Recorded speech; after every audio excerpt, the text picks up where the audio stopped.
On this episode, I'm going to be showing you how to replace the weather stripping inside your door jamb so you can prevent that draft coming inside your house. Stay tuned.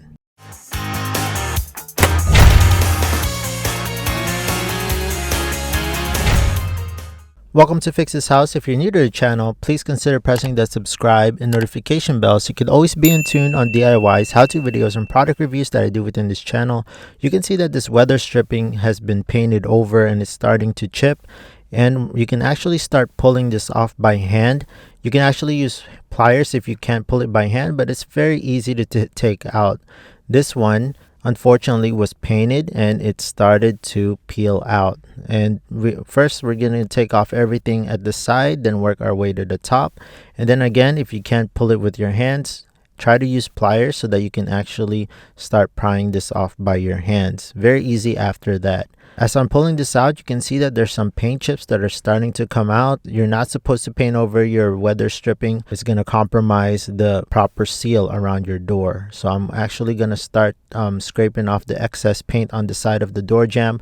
This is actually the perfect time for you to repaint this if it is all messed up and painted. But for instructional purpose only, I'm going to start installing this for you guys. So I'm going to start actually vacuuming all around the door jamb as well so I don't get any chips or debris around that door jamb. And the most important part is that you start cleaning up around this bottom area of the door jamb. So my door is actually black and I want my weather stripping to match as well. There's plenty different types of colors for these door jambs. There's brown, white, and what you see here, bronze, kind of blackish color. So I chose this color. It's totally up to you, and it's made out of this rubber vinyl material, very flexible. Without the door jamb weather stripping, you can see that there's light that's starting to pass through. Make sure that you assess and look around your door jambs. So if there's light coming through, it's time to replace it. But the tool that I'll be using today is my leveler. I'm not using any type of sharp objects. I'm using a plastic type of tool so that I can use that to push this through the little tiny cracks around the door jamb. I'm going to show you how to use a sharp object later on, which is pretty much a flathead screwdriver for tough spots. But for this one, just use any type of blunt objects or a plastic level, just like what you see here. Now I'm going to be using my cutter to cut off the excess. Again, I'm using also a wire cutter so that I can trim off any excess as well. Well, what you can do is actually you can fold down this weather stripping and you can actually start tapping the inserts in through those tiny voids or those crevices to lock these in place. You don't want to be tapping the sponge type material with it, so you want to fold this back and make sure it's nicely flush on the door jamb like what you see here. If you see any gaps like this, that means you haven't properly installed it and you have to push it a little bit harder inside those crevices.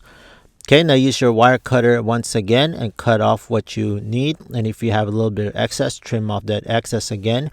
And on the very bottom here, it's a little tricky. You can see that there's a little tiny spot right there. Don't neglect that spot. You actually need to tap that in so you can get a proper seal. Now the trick to that is you can get your flathead screwdriver and any type of little anything to tap it in and tap that little portion in through that crevice so you can have that nice flush look. Make sure that it goes down below that where the door sweep ends, and just follow along. Make sure it is nice and sealed just like what you see there all the way around. Now we're going to get to a little difficult portion of the part where the door where it actually meets the door hinges.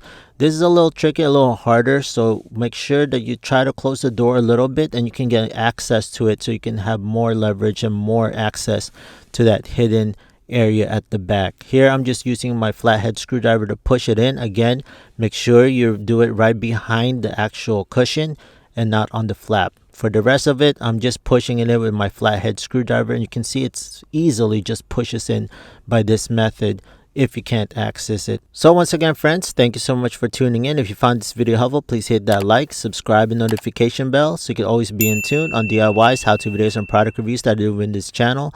And I'll see you on the next video.